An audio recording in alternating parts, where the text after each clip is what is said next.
All right, we are here today to discuss the 2014 film Ex Machina, and I'm joined by Hungry Rye, who you remember from possibly last week on Joker, and Nathan. Thank you both for being on today. Thanks so much for having us. Yeah. Yes, yes. And so before we jump in, I know Nathan has a podcast of his own that I believe is coming out soon. Do you want to tell everyone about that and kind of what that project's about? Yeah, I go by Schizophrenic Reads online, so I'm just calling my podcast Schizophrenic Reads. It's a nonfiction book podcast where we'll be just kind of running a open-ended book club and just talking about nonfiction books. Uh, Mariah was the first guest where we talked about State and Revolution, and that episode will be coming out in early May. So if you want, check that out and find a new place to obsess over horrifyingly depressing books. Well, that's fair. I mean, I don't know. I mean, State and Revolution is depressing. Well, I don't know if that one's depressing, but well, it's a fun one. And as I saw that you both were reading it. I'm like, all right, I got to reread this now too. So it was like a good note for myself to reread that one. But you had chosen Ex Machina as a film to do. You're a fan of this movie. Rye had never seen this movie before, so it's like very two opposing, possibly opposing perspectives on the movie. So you're a big fan. So what do you take of this? What's your overall kind of take of the movie? Yeah, I've loved this movie forever. I'm a huge fan of the soft sci-fi genre. I think there's been in the last few years there's been several really good films in that genre, and I think Ex Machina is just a delightful, kind of serious, kind of just fun watch. I mean, you can talk about this movie in depth, which I'm sure we're going to do, but it's also just like a pretty easy watch at the same time. It's both philosophical and very approachable. And you know, I get caught up in a bearded man dancing. So there's something in it for everyone, I think. So I don't know. I've always loved this one, so I'm excited to talk about it.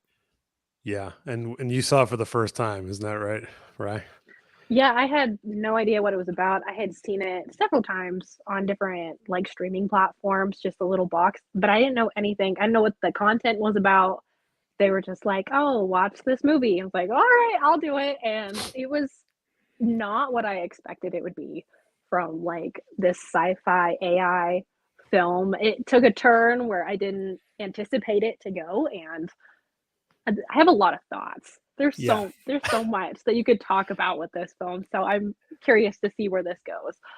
Yeah, there's certainly like the philosophical thing. There's definitely, just as I was looking up earlier today, where the phrase ex machina comes from. So it's from Deus ex machina, which is from the god of the god from the machine, which is the sort of phrase. And there's a whole different kind of litany of how it's been used throughout time. But I feel like it's that very much at the heart of like AI now is the idea of sort of like Nathan in the movie, since the character is Nathan. So we'll say maybe we'll call him Nate, perhaps to differentiate. But so the character in the show has created this AI that's going to be tested by a supposed winner of a contest, Caleb, the character. And so there's definitely this idea of like the god like figure in the movie kind of creating some sort of life, whether you want to call it, it's artificial life, but it's still a living being, given that it's in a human form. So I feel like it's very,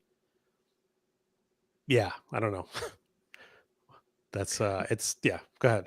No, it poses like a kind of a interesting question of consciousness and like is it creatable in some sense, and then kind of I think pulls the rug from it a bit by the end of the movie, which spoiler I guess, but it's that's actually not really the question that's being asked. I think like the whole premise of the movie relies on this Turing test concept of like is there consciousness, and then by the end of it this is more about I guess the relationship between just people. Like this is like with everyone kind of spying on each other, like who can you trust, who can you not trust, and so it becomes I don't know, more of a surveillance state kind of concept than it does even just like pure artificial intelligence. Yeah.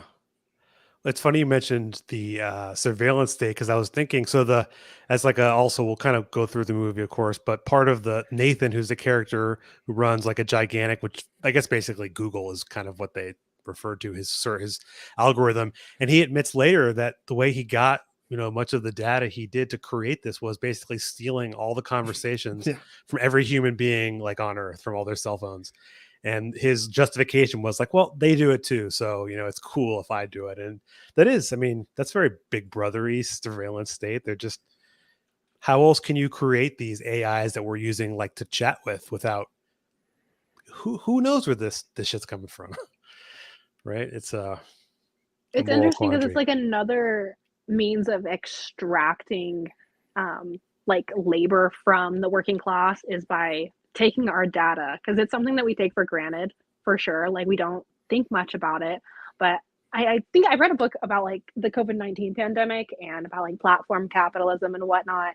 And it was interesting to learn how like digital capitalism and like these monopolies function and how they're able to profit off of how we interact with one another. And it was very eerie to see that in a movie that was made like what, 9 years ago? Yeah. Yeah. Very Very Well, prophetic. scary. and speaking of 9 years ago, I think what's so funny is it's almost like kind of comical in some sense, and I don't want to like ruin a future conversation we'll have, but I had so much like joy and giddiness watching this because AI has just been all over the news for like the last 2 or 3 months with the programs Chat GPT or whatever it is, and realizing like we are so far from any future that Ex Machina is proposing. Like their concept of AI and our concept of AI are just like not even the same things anymore. Like when we talk about AI, we're talking about just like basic data scrapers that the the industry of big tech has tried to convince us is like real and has intelligence when it's basically just like a Google on steroids. And in Ex Machina, it's about like actual perceived artificial intelligence. And so the conversations that we're having in society just are not even close to kind of where we are at in this movie, which I find to be, I don't know, Yeah. just funny. That is true. We kind of like everyone's sort of like perception of AI. I feel like, going back to the ages like Terminator is these, these crazy robot beings and other kinds of artificial intelligence. And here we are, 2023 with, like you said, like a glorified chat machine that of Right. course they want to do more. They want to create something presumably like this that they could use as like a labor force. Right. I mean, isn't that really the goal of the people who create these things is just to create some kind of new labor force, like with these little like robot dogs and things that are all about now. It's like that's what their goal is, to find new ways to pay less to people so they can pay a robot to do their job.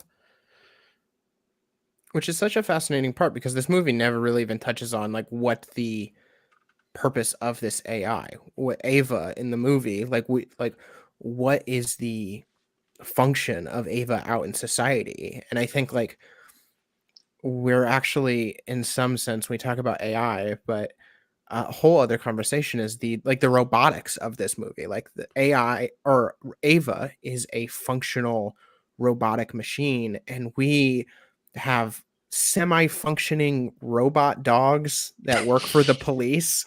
Like that's how like we're not close. Like we're not close with AI. We're not close with the robotics to where this movie takes place, and we don't know what the function of Ava is, and that's kind of um the one of the big mysteries of this movie is why is Caleb or why is Nathan creating this in the first place? It makes it interesting to think like when you apply it to like Ava being working class because she would never have to worry about like having shelter or healthcare or accessing food or any of those things. So like that under our like late stage capitalist society that the economic ruling class would never fully, like embrace this idea of a fully automated like workforce. like I think a lot of people get afraid when they think of like the automated McDonald's or whatever, like, oh my God, we're gonna lose all of our jobs. But like they would never do that because it's not profitable. Like they need people to be subjected to it. They would never like liberate the working class by allowing robots to take over. Like that could only happen under communism. Like we would have robots doing everything. Yeah, you would need they need, yeah, just like, I mean, just generally the idea that you need that poverty to use as like the stick or the carrot and the stick to get you to do the jobs that no one, presumably under this system, doesn't want you to do. But yeah, no, that Yeah, makes and sense. like Nathan keeps making a really good point. Like we are so far away from that, but it's been one of those fears that has been constantly reimposing itself on society, like over the last like decade. We've seen like this automation is gonna get rid of all of the jobs or whatever. It's interesting to watch I movies mean, I like this think where it's it's like, almost like just like a fear tactic of the system. It's like they're using it. Obviously, all of the stuff that comes out about Chat GPT about being AI is coming from tech journalists that like want to fully endorse the tech industry. Like they are there to give it as much support as the, you know, not as journalists that are critical of media, no, as journalists that are fully endorsing the system. And it's just, I don't know. Watching this movie is more of like there's so much analysis to have about the movie, but I think the analysis that I reflect back on, like just where we are as a society now, is just it makes it kind of a farce in some sense that we've imagined this tech future and we're not close to it. I mean, most of our discussions about AI and robotics are just like, yeah, are they going to steal your college essays? It's like, good. Well, all right.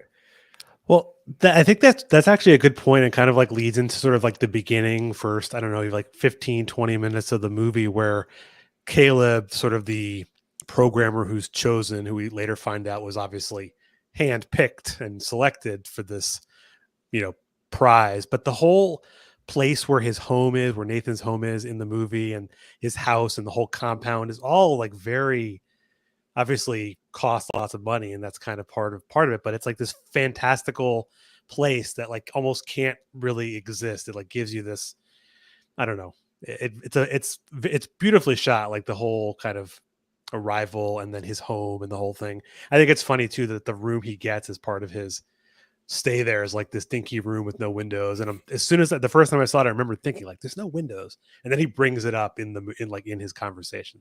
I think it's Well, I think that setting is I think it plays on the like the concept of like the Great West. Because when you're watching it, you're like, where is this? And you're like, you can only perceive it to be in the West, these huge sweeping landscapes without people.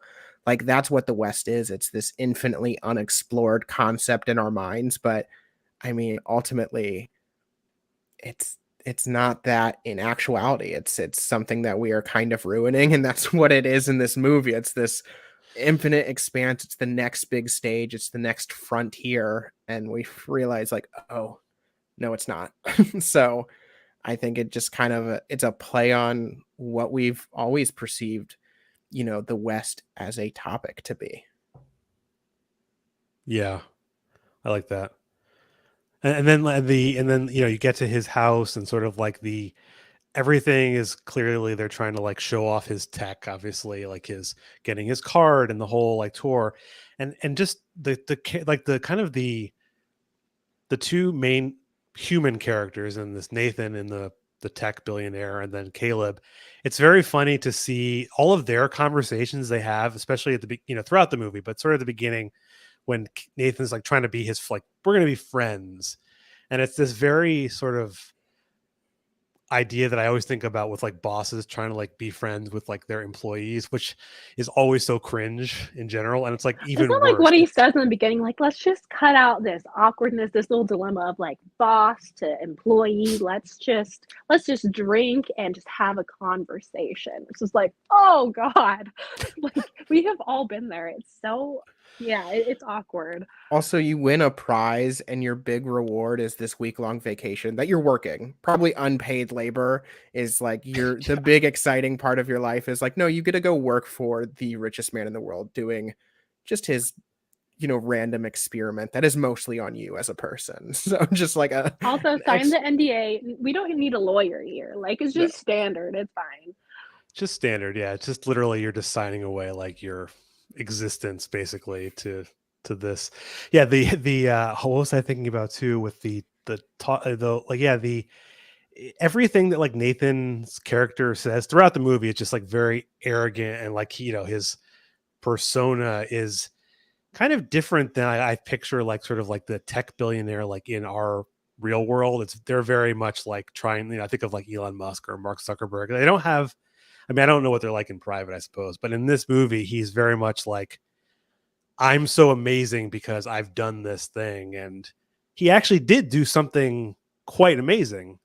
So in some ways, he actually did create something, but he did steal all of the stuff to do it from other people. So I guess it's not that different after all. It's an interesting trope to look at as like someone who was going to school for like software engineering and like data analyst, like analytics. They do act like that.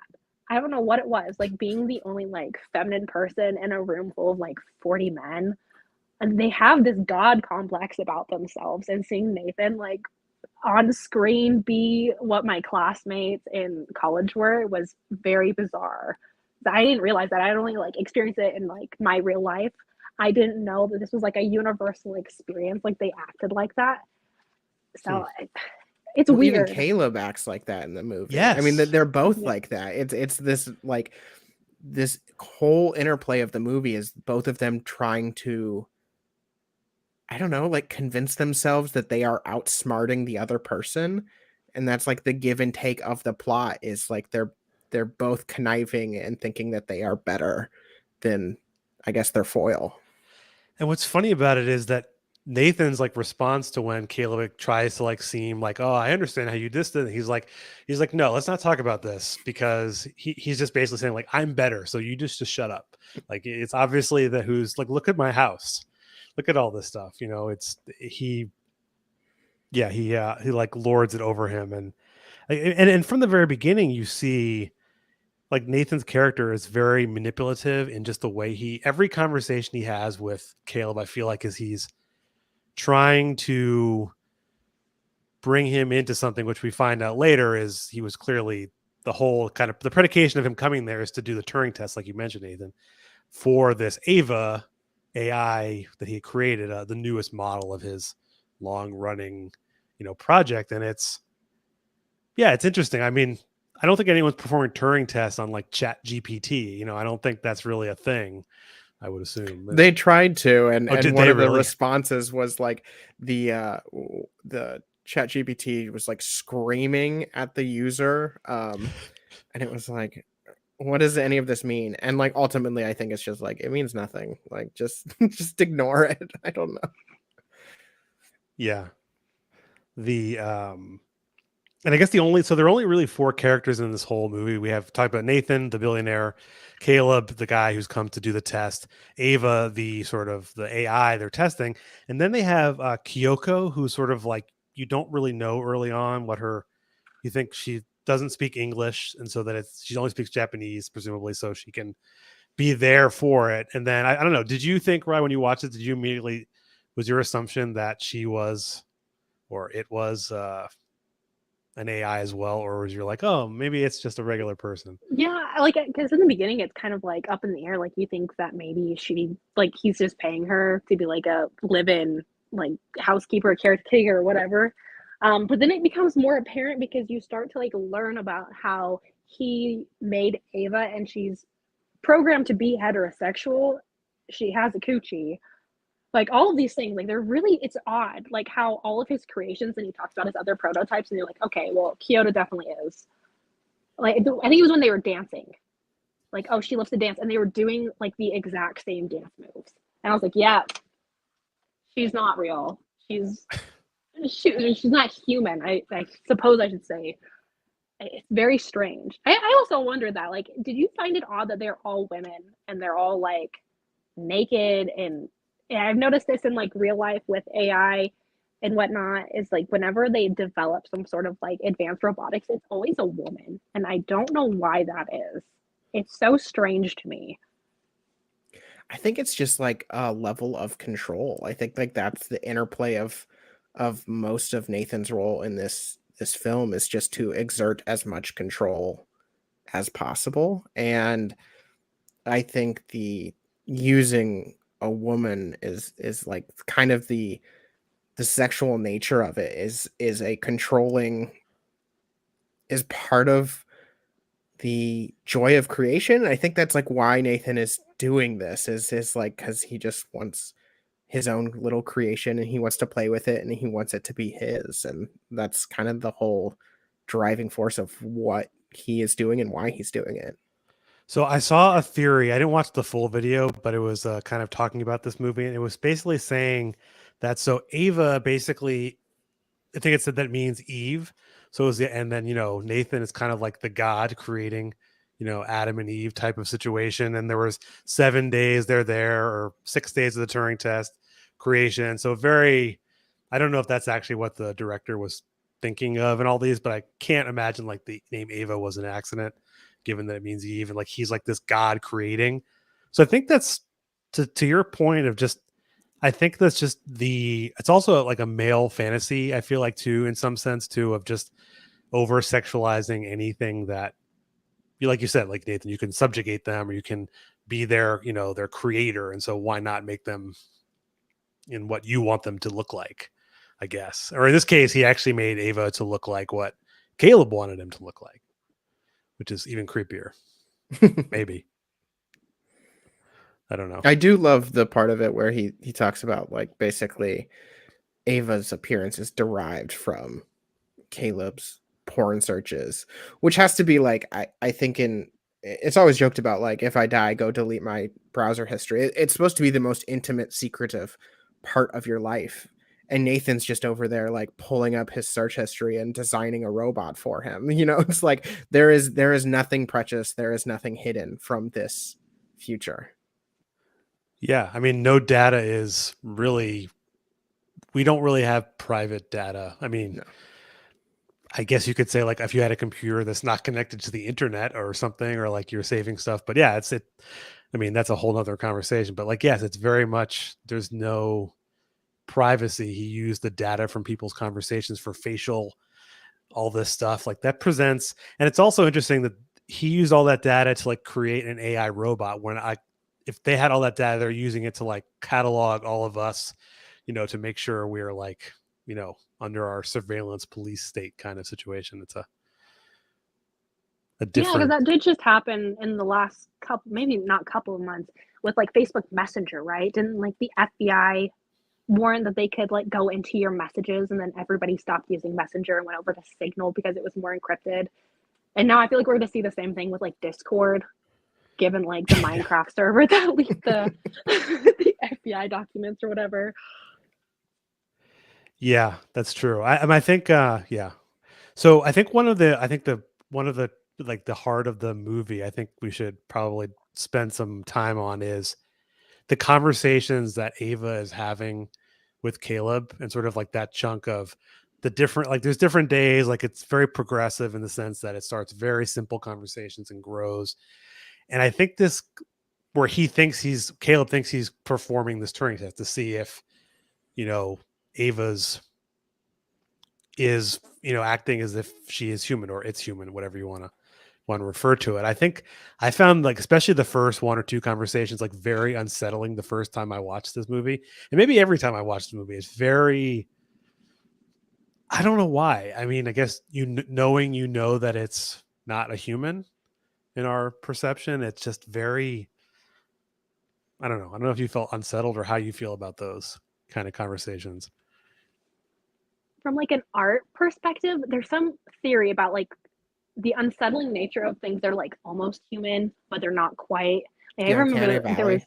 yeah, like where it makes you like because your brain is trying to like rationalize it and recognize it, but because she's not, you can see that the circuits and whatnot going off, but she's got like that beautiful human face.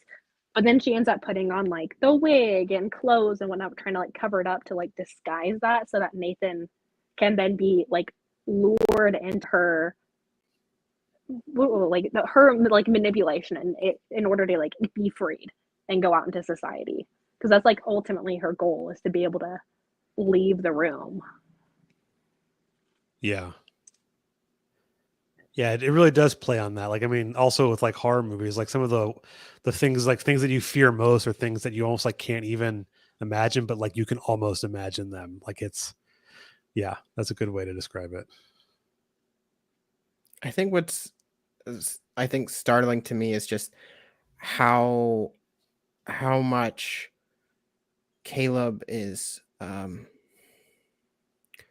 so confident and so kind of zealous in his quest for proving this Turing test, and the whole time is kind of the rube of the movie. Like everyone kind of takes advantage of his like overconfidence, and I think the overarching kind of conversation that's been that happens throughout the movie is this nature versus nurture point of like who we are or what is artificial intelligence, where you have the nature and the nurture both being contrasted in like the physical or like in the conversational ways that they are talking about it, while the whole intercutting of the movie, like the way that it's edited, is like this: they're in a lab experiment and then it immediately cuts to they're outside in nature, and then it just keeps going like lab lab nature for the 7 days, 7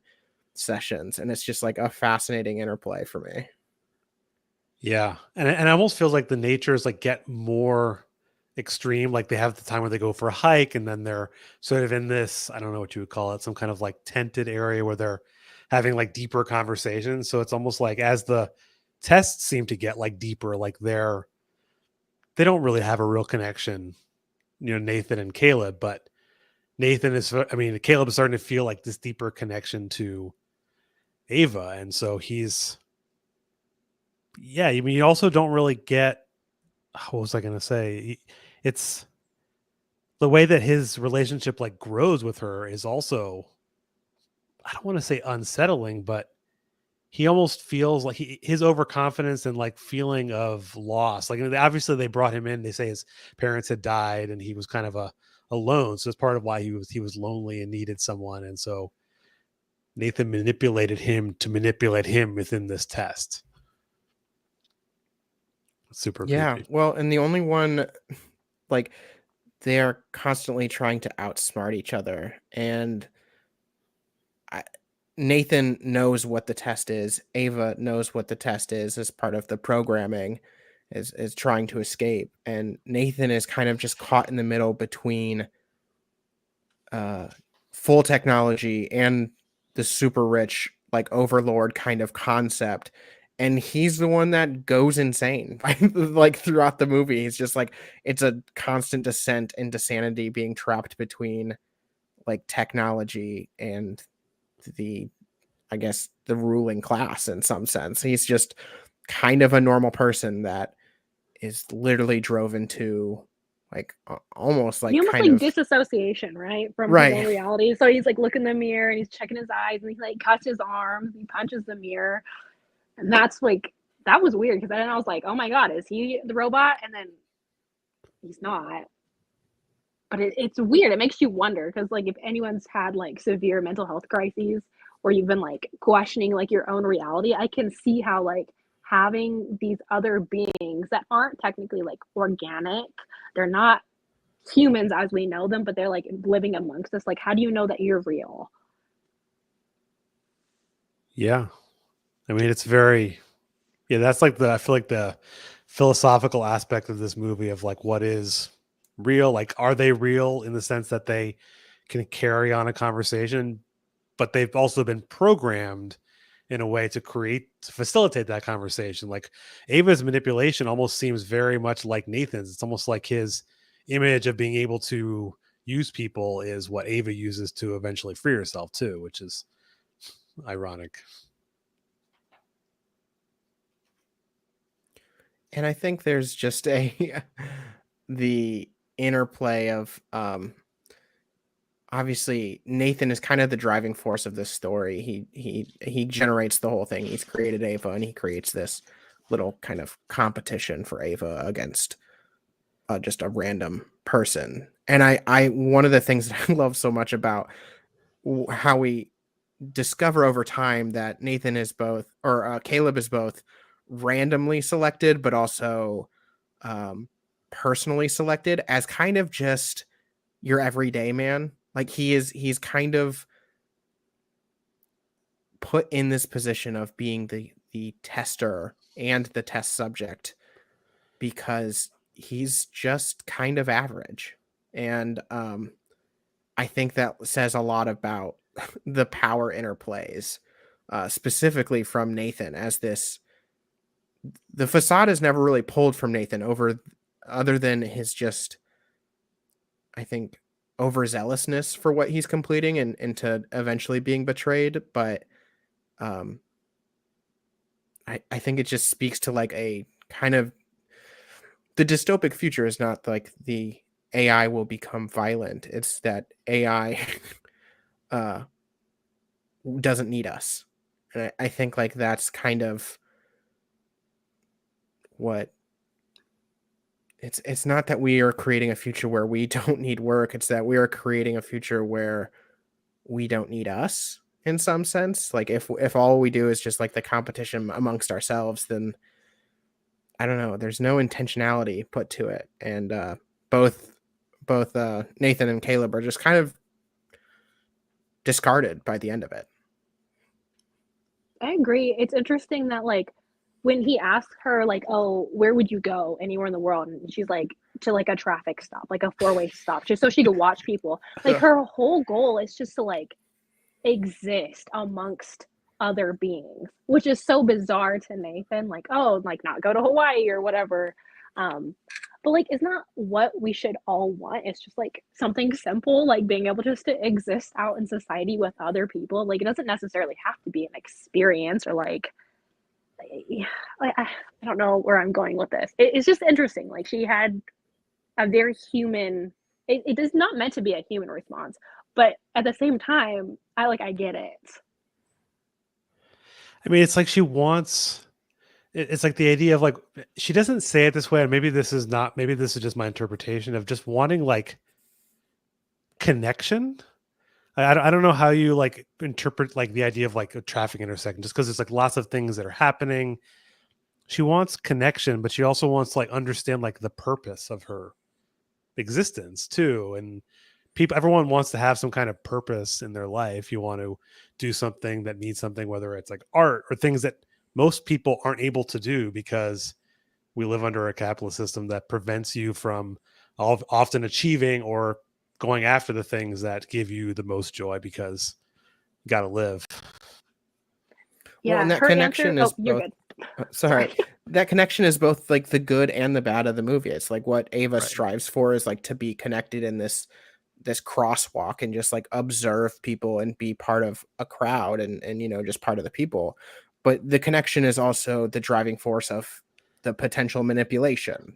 Like you can use your connection in order to get what you want out of it while also enjoying just like I don't know, the mundane parts of humanity. Yeah. You can't really think of like a more mundane idea of just like watching traffic. But then it's funny because you think of a thing, especially if you feel like it's more like even in Europe where you like go to a cafe and you drink your coffee and you just kind of watch people going by. And that's just like, I think in that sense, it's a very, I don't know, I don't want to say human kind of thing, but just, Like you senior want to just, citizens do it all the time. Like when I worked at a memory care facility, they love people watching. They were so fascinated Go with mall watching like sitting and young just people watch shoppers. interact with one another. So it's like not an abnormal thought. Like when you really think about right. it, like her suggesting just like people watching, but like with a little bit more spice because she's a robot. Like I get it. Like it makes sense because we do it. We just don't realize it. I think because we don't think about our intentions or like us doing things in a lot of nuance. Like we just do things and kind of just take it for granted. Yeah. Yeah. Yeah. It's a very interesting, I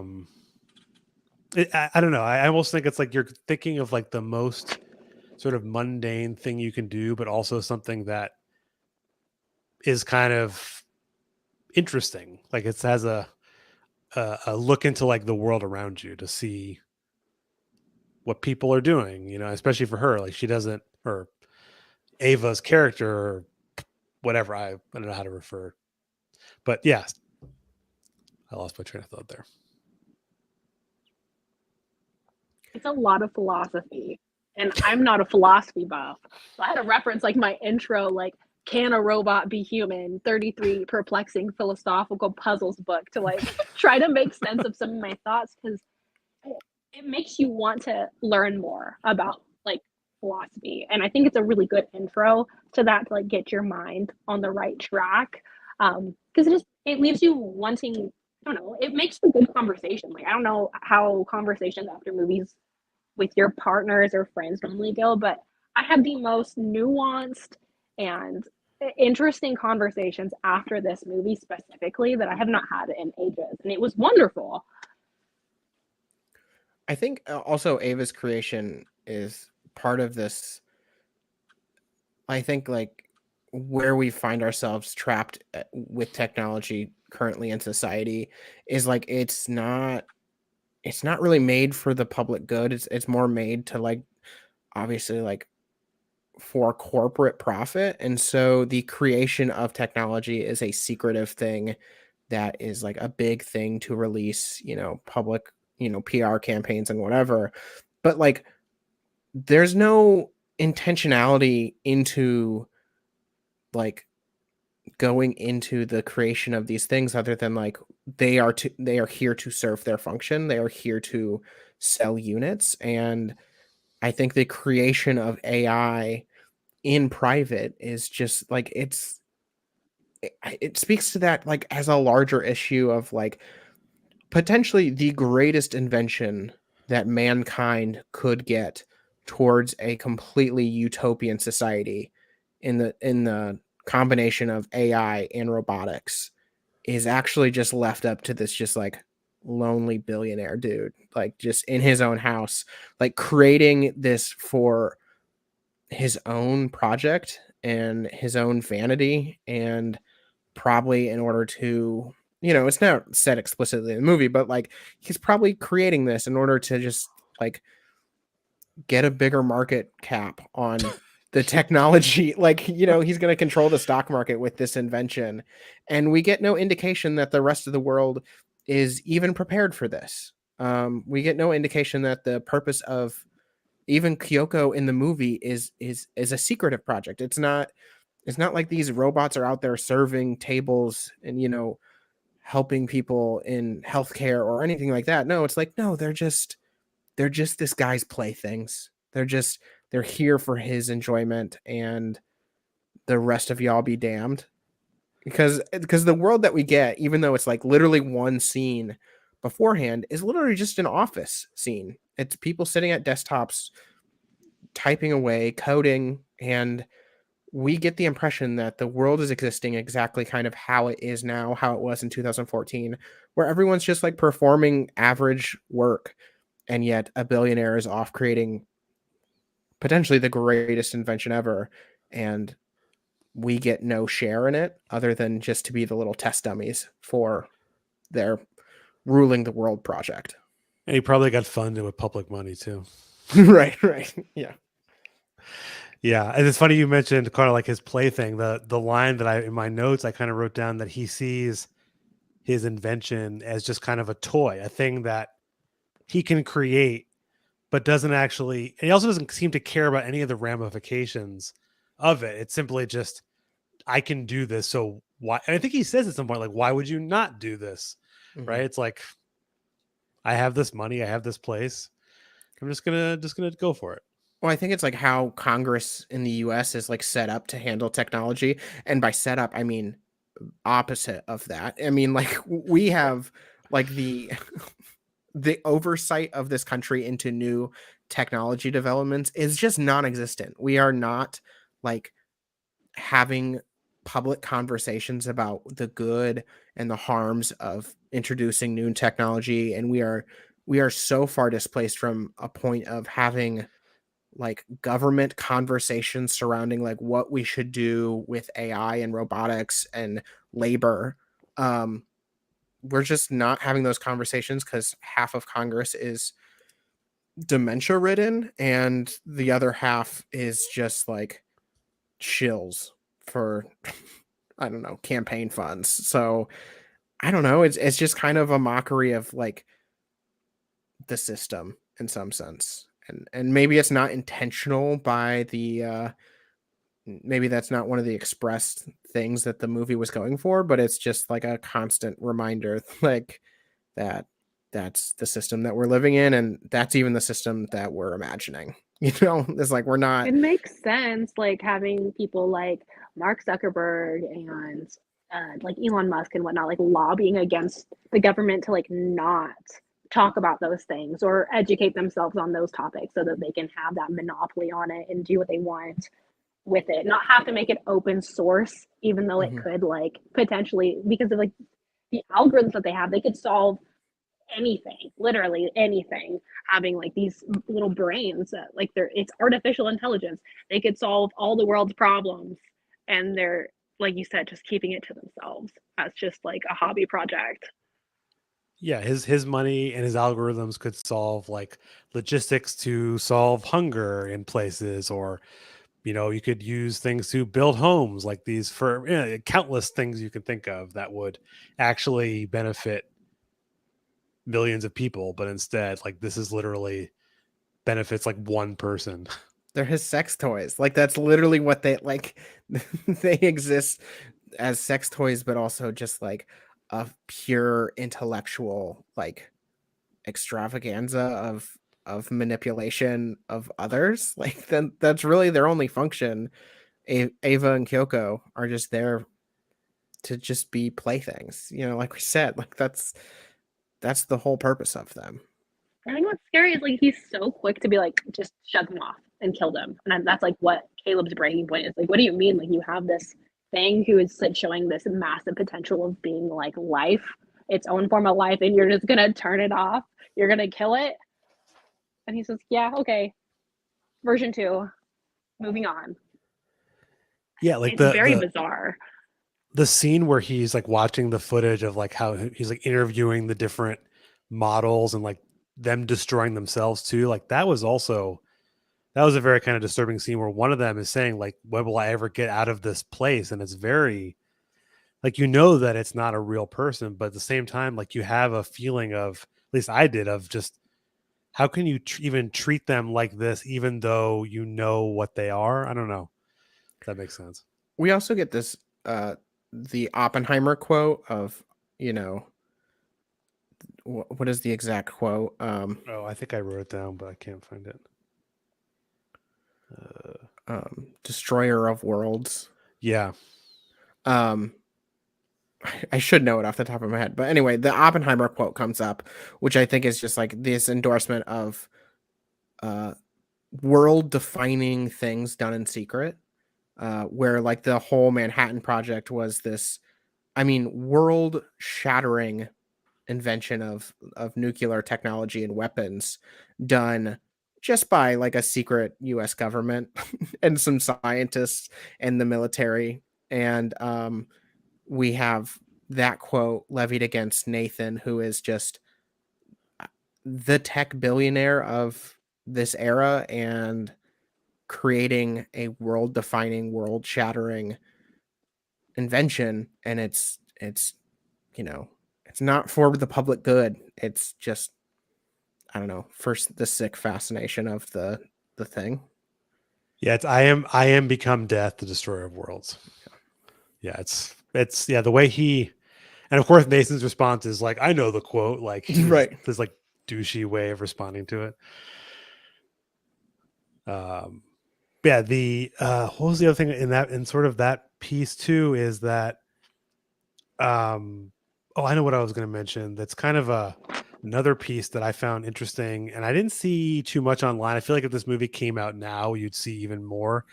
Is when Caleb is questioning Nathan as to whether like he basically made Ava to like be attracted and to flirt with him, and then they kind of float the idea of like being like your sexuality being like assigned versus kind of programmed in you. Like he programmed Ava to be heterosexual. And the same thing with Kyoko. And it's a very interesting conversation or kind of comment that he's making to saying that Caleb, is programmed. I think he even used that word to have like a certain, whether it's from his like nurturing or whatever it is. And I don't know if it's it like falls back on like biological essentialism, like in like yeah. feminist conversation. It was interesting that he would use that term, like if this guy is so smart that he can't look past like this concept that's from like what, the 70s. Like, oh, it's just innate, it's just a part of you, it's your biology, it's just how it is. I thought it was interesting. Well, he I don't brings know up like what. the very like nature versus nurture component of it, and Yeah. like kind of poses it as this kind of theory of sexuality, and then just immediately like almost sardonically is like, yeah, I programmed it. Yeah, I programmed heterosexuality. Like I did not give this this conscious being a choice. Like, and you're like, oh, what? Like that's I don't. This seems conflicting that a like someone that came into consciousness would not have a say in this part of themselves, and then it's kind of just brushed aside, which I think is like one of the most like probably philosophically poignant components of this story is like, Wouldn't you want that part of your Turing test, like them to develop like their own right, preferences and likes? And there's like, yeah, no, you like boys, and that's it, and you get a coochie. Like there was yeah, nothing. It was so strange that he made that executive because decision. Ava's whole function in this movie is to fuck with someone. Like that's what he programmed her to do, is like, yeah, just can you beat this human? I mean, in some ways, like you could then almost say that Nathan's creation of Ava and sort of her brain computer is both like a failure and a success, because he failed in like letting Ava like have this true decision making of her own, but she also succeeds in that she does trick him using like his own sort of like trickery he probably inadvertently is programming her with, because that's how he thinks of tricking people and manipulating them. And so Ava learned from him how to manipulate. So it's kind of like, I don't know, he I mean, doesn't want maybe her to leave anything to chance. no, I think maybe it's just the idea of like uh whether we win or lose, the idea of um AI creation, of consciousness creation, like whether we win or lose, we lose. You know what I mean? Like the kind of the question of like, can we create this, which has been a question in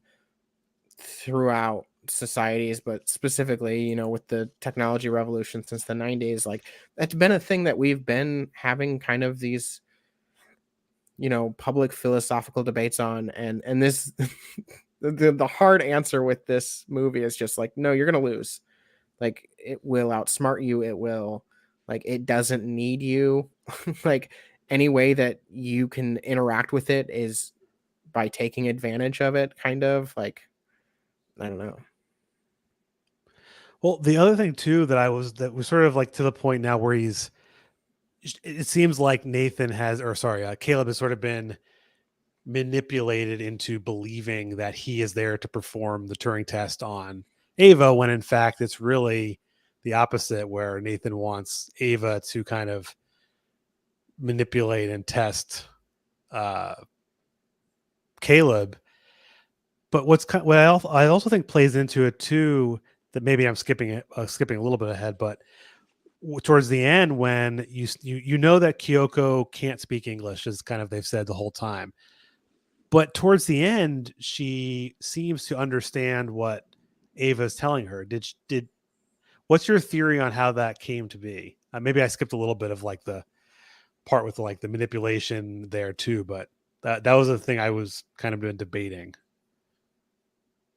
I think like my interpretation of it is that Kyoko is a fully programmed system. And so I don't think Kyoko can become violent towards the creator. I don't think that's like within the possibility. And I think it's just like, I don't know. It seems like she's passing the baton to Ava of like, Yeah. here you go. Here's your opportunity to like free yourself. Like I think it's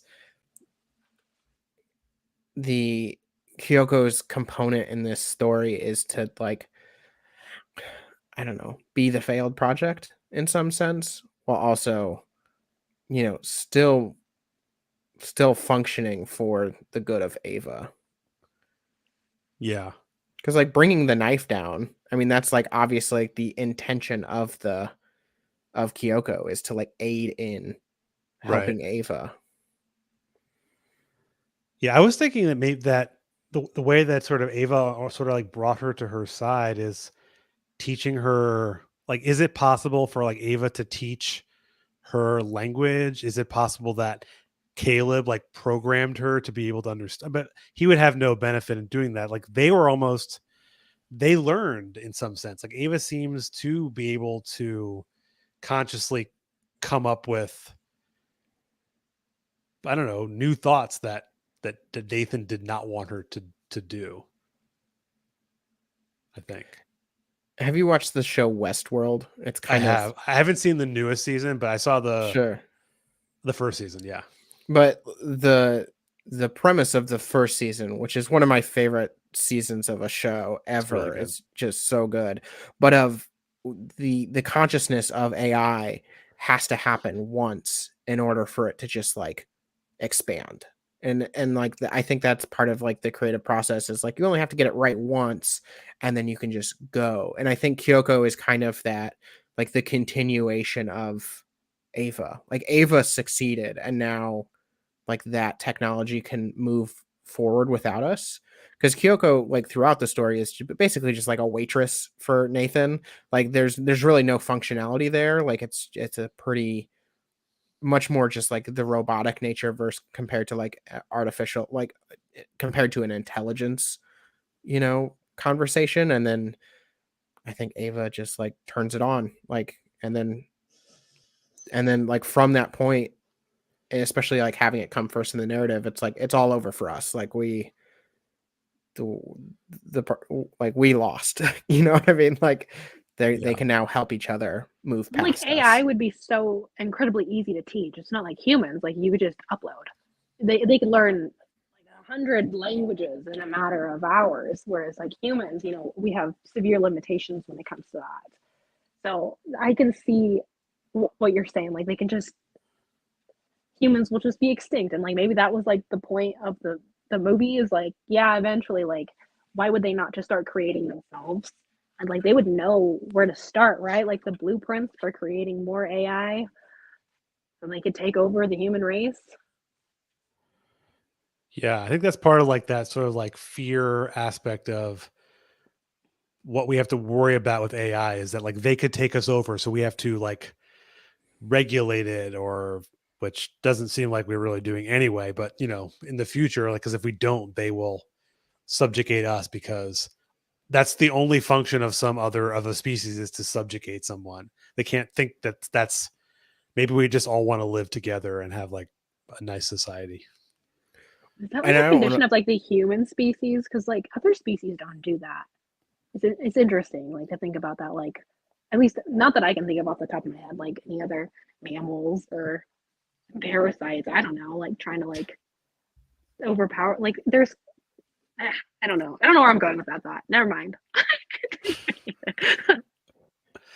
Something I thought of, like it's the first time I thought I've watched this movie about 10 times, and the first time I ever thought of it was this most recent watch, especially with like the constant callback to nature. It's the first kind of setting, and then it's kind of the conclusion of the movie, and it's interplayed throughout the script. And I have wondered if there's kind of some directorial kind of allusion to, I think, climate change in this story, where we are kind of perceiving AI and broadly technology to save us in order to like build, us more with nature to kind of like help us in that. And then it's like the answer is no. Like the answer is no, that's not the future that we're alluding to, because I think um the concept of like when we talk about the kind of the cave, the mention of the cave is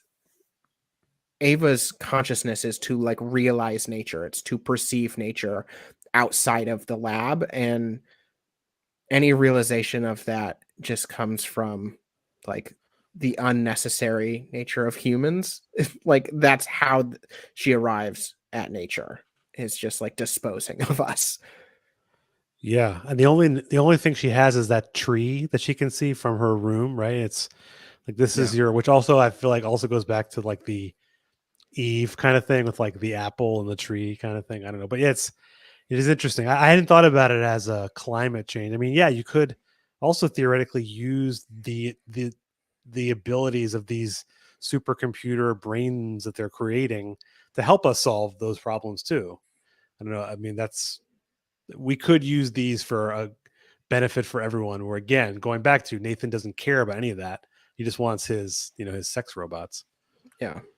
Well, and I think like the more obvious kind of interpretation is just technology is just part of, a capitalist system, and the function of the capitalist system is competition. And that's why the Turing test is not a test of intelligence. The Turing test becomes a test of like outsmarting. It becomes a test of besting another person. It's not to simply just discover, that's what the traditional Turing test is, basically just a conversation between two things. One is a human, one is not a human. And the human is just trying to figure out, are they, this isn't a competition. This is just a kind of pass fail system. And the Turing test of this movie is like, can Ava escape? And like, will Caleb be smart enough, in this situation? And obviously, like, the movie takes the narrative toll it does, but the whole thing is centered on, like I said, a surveillance competition. That's the entire narrative of this story. Yeah, that's true. Well, so I just saw this. So I had opened the IMDb sort of like notes page, and I didn't go through it before, but I just scrolled down, and apparently this movie is a loose adaptation of Shakespeare's The Tempest, which I never thought of before. It's been a long time since I've read The Tempest. I don't know if you have or no, but it's super interesting. It's basically like an adventurer living like on a person living on like it's a powerful magician living on a remote island, and you go there and it's showing you sort of his great invention. And I guess that's similar to this, where he's showing him this, you know, and I think that the character that's Kayla like falls in love with the daughter of the magician or something. So it's, I don't know. I don't know why I decided to throw it in there, but I thought it was interesting because it, you know, yeah. I wish I knew the Tempest, so I could maybe I know. interject I think I read it in like middle school or like high school or something. something, but I don't remember it. That was like quickly like looking at this little note here. I'm like, oh, apparently that's what it is, but that's not it. Um, oh, there was something else I was going to mention, but that made me lose my train of thought. I lost it. This is a hard one to analyze, because I think it's just um I think it's just a movie that's completely just like left up for interpretations. And I think that's kind of the premise of um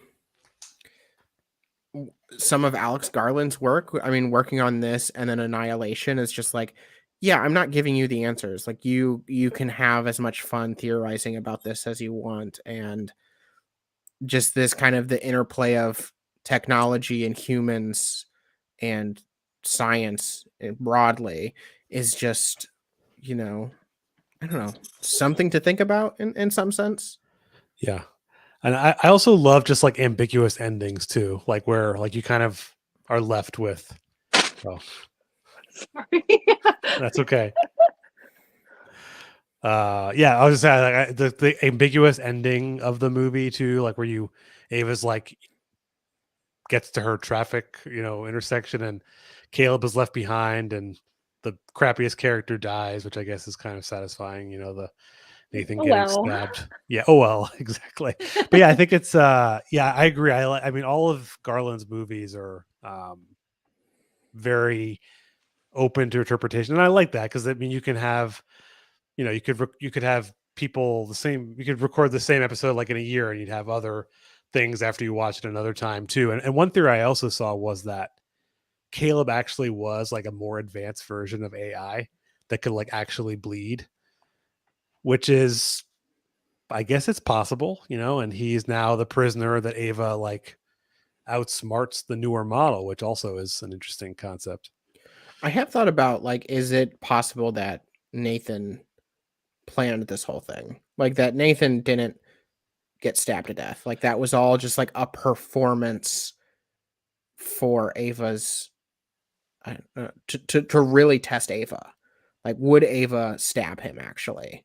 Like, did he somehow replace the knife with a dummy knife and fake it? Like how in control of this test was he? Because I think like I don't know, that's a question I've had about the movie.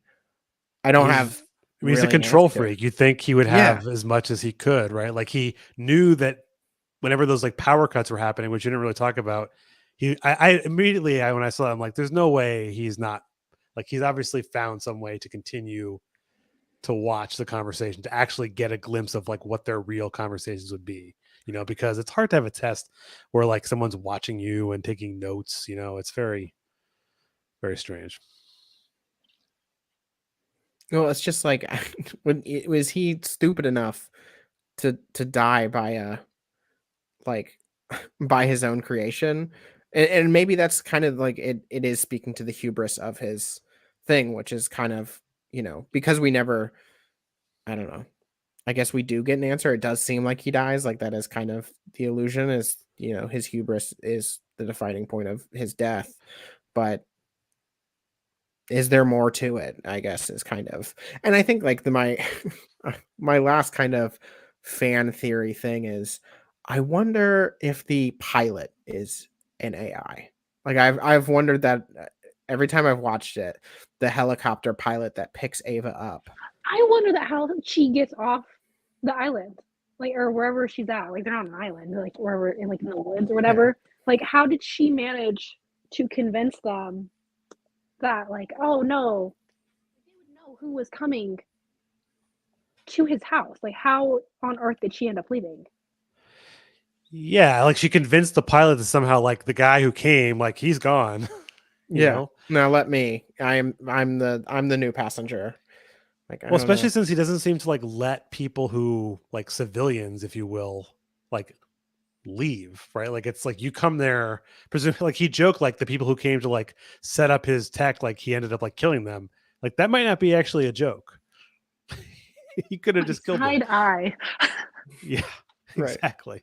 Yeah, I don't know. I never thought about the idea of the pilot, but Because I think if it presumably. is an AI, if that pilot is, it means that there are AI out there performing labor in the world, doing jobs, and we don't know about it, which I think is like a fun kind of, um I think that's a fun concept of just like the absurdity of the system is like even the AIs are just like performing labor at this point. Like they're just clocking in, clocking out. Like they have not gotten us into a higher stage of consciousness or anything. They're just, they're just Yeah, pilots and whatnot. Maybe that's somehow Ava's oh, go ahead. utility. She'll lead the AI revolution against the economic ruling class for Yeah. AI liberation.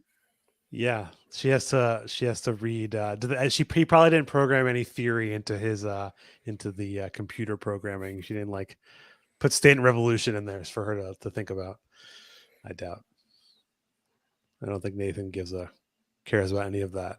What was the only other theory I was thinking of is when you said that is it reminds me of like the movie They Live, where like you have like the idea of people that are alien or in this movie walking around, and you need some way to see it. Like there could be people. Like, it creates like an ambiguity about just society and how people are conducting labor and all these different things. It's I like that. I hadn't thought of that either. That's a good one. But any final thoughts, Nathan or Rye, that we haven't theories. You had a bunch of theories, Nathan. Any final thoughts or theories? I think just in general, I like it's a very like serious movie in some sense that like there's not a whole lot of, there's not, a lot of jokes and laughing or anything like that. But it's also kind of not that serious of a movie. Like in some sense, it's just like, here's a cool AI story. And I think like that's what's a kind of nice about this. It's not overly like, I don't know that there's that many people that are like, I might not be smart enough to watch it, or like, and it's like, no, you can just enjoy this. Like it works just as a narrative film. It works as kind of a philosophy project of like considering it more deeply, but it also just works as like a really well done movie with like a good score, with good acting, with good performances. Set design is incredible. And I think like that the best of the sci-fi genre does the exact same thing, where it's just like overall it does pose a lot of questions that you can consider and you can talk about on a podcast for an hour, and that's great and you have a lot of fun, but it's also a complete story that like is just for, just movie fans. Like you can just enjoy it. And I think that movie or Ex Machina does it great, and so does Her, which is like a very soft version of this movie of talking about AI and its role in society, but ultimately just being like a cool movie about relationships that people have, And I think like Yeah, it's nice to have something that is both something you can just enjoy kind of casually, but also think about deeply. And I think so much of cinema is just such mindless drivel that is actually like pretty ideologically harmful, and this just falls into a whole other category of like, hey, think about this thing if you want, and if you don't want, like, we still made a cool movie. yeah. It like appeals to both kind of, a fan of just cool movies, and then like you said right before, like you could go like down a philosophical hole. Like I think learning about a lot of the ideas in this movie, which I'm sure were taken into consideration. I don't think it was a mindless movie um, from Garland's perspective. I think he put a lot of thought into it. And he was nominated for an Oscar. The movie won an Oscar too for best visual effects. So, it It's was not surprising. clearly, The visual effects are impressive, even from 9 years ago. Even watching it like this the last couple days was Ava is impressive. Like that, the CGI that went into her body sounds weird to say, but it is her body is more impressive than a lot of CG that we get in big movies, yeah, that's for sure. which I think is just sorry, my last No, little like it's, rant thing. please. We need those mid-budget movies. A movie like this that costs a little bit of money to make, like as a fan of that little genre, that's what I want, more of that. I hope we get more. Yeah, I mean, I've usually mentioned it. The movie was only made for $15 million, which is kind of stunning. It didn't do Wow. great. It made 40 million in the box office about. So, but I think with those kind of like lower mid-budget movies, you do more with less, and I think sometimes you get more too. You get more Yeah. bang for your buck, like crappy way to put it, but yeah, I agree with that.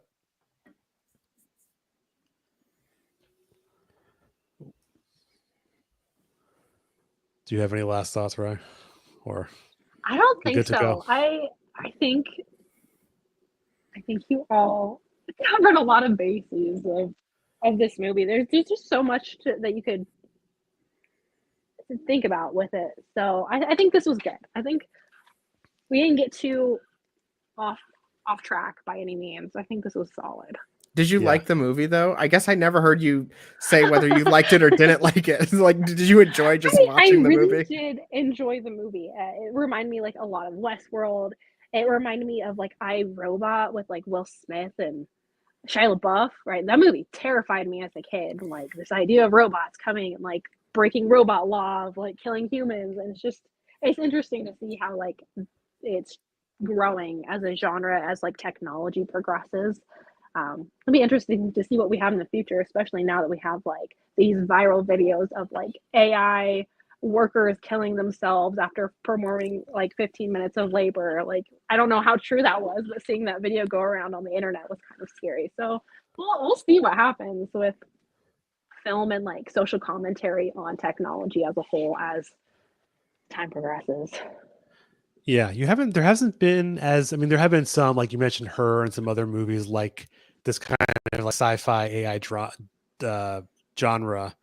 Be interesting to see more of them as the technology has come a long way and just movies do that.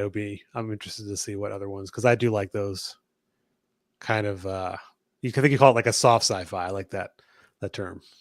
We need It's somebody to make like the code open source. Like that should have been Caleb's dying move, is making the AI code open source for the like he reaches collective for of the keyboard, society. his last open source. That would have been a real fuck you to Nathan at the end. He's like, "Yep, everyone now has your content, sucker." I just don't think Caleb is enough of a comrade to pull that one off. Yeah. Oh, he's too much of It's a like a chum to chauvinist, being me. focused on like, I gotta save my lady, and then she's like, yeah, I don't need saving. Bye. Yeah. He would have just stolen the code for himself or something and like tried to like improve upon it or something stupid. Yes. Yeah. Cool. Well, I think we covered a good amount of ground, so I think we can leave it at that. But I am interested now to like look up some like philosophical. Usually I have a hard time with some like really deep philosophy, but maybe there's some more approachable content that I could to read about it. So, but Rye and Nathan, thank you both for coming on and talking about Ex Machina. Ex Machina. Thanks so much for having us. This was fun. Yeah, thank you for having us. Of course. Yeah, and again, you can also check out Nathan's podcast. It comes out in May, you say, right? Yep. Perfect. So you should go subscribe to that when it comes out. I think I subscribed already on Spotify. We're ahead of time, so I'll be waiting for that episode with both my guests will be on that podcast, first episode. So look out for that. And you can like and subscribe to Left of the Projector on all your platforms, and have a good one. And if you can wait like a minute after I like close just to sure up the audio, it should only take like 30 seconds to